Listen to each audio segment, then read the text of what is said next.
Mon histoire avec Filaposte a commencé l'année dernière avec un timbre pour la fête du timbre sur le cyclotourisme. C'est le sujet qu'on m'a commandé.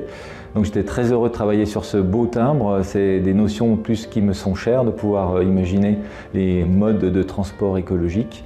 Et j'ai enchaîné très vite aussi avec un carnet de timbres pour la Croix-Rouge.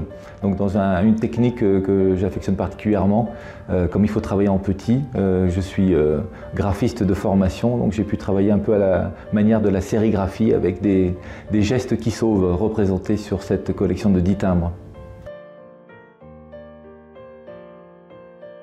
Il y a eu un concours qui a été lancé, donc auquel j'ai pu participer. C'est une chose à laquelle j'avais toujours rêvé. Il y a eu déjà des concours il y a longtemps sous Jacques Chirac.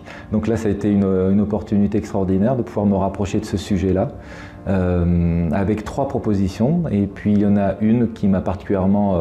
enfin en tout cas, j'ai essayé de travailler 3 thèmes pour ces 3 propositions. Donc celle qui a été retenue, c'est celle avec le feuillage qui fait vraiment écho à la transition écologique.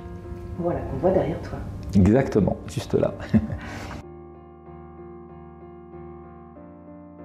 Donc oui, comme je disais, formation graphiste à l'école Estienne, c'est là où j'ai pu travailler à la fois le logo mais en même temps le dessin.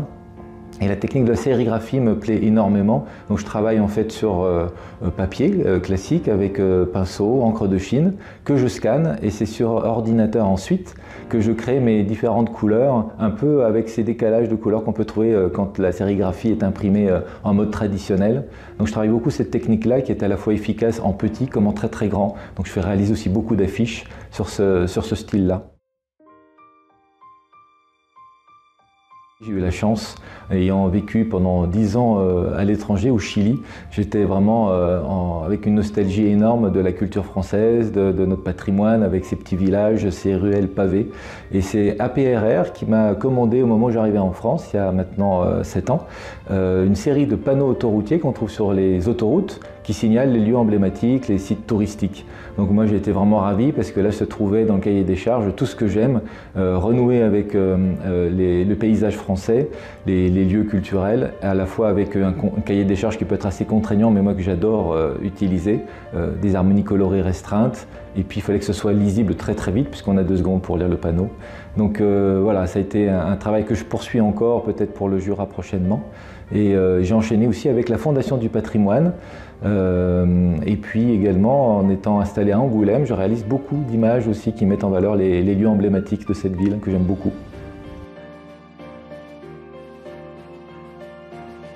J'ai envie de rester sur le dernier timbre, là où j'ai fait une belle rencontre, puisque ce timbre est pris en charge par un graveur, Pierre Barra, qui a réalisé, à mon goût, vraiment l'essentiel du travail, c'est-à-dire d'adapter mon dessin au format de ce timbre en taille douce. Ayant vu comment il travaillait, je trouve que c'est vraiment lui l'artiste dans cette histoire, c'est exceptionnel la façon dont il a travaillé.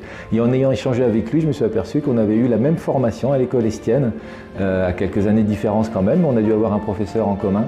Donc je trouve que c'était une très belle rencontre autour de ce projet-là et du travail qu'on a pu apprendre dans cette école, l'école Estienne.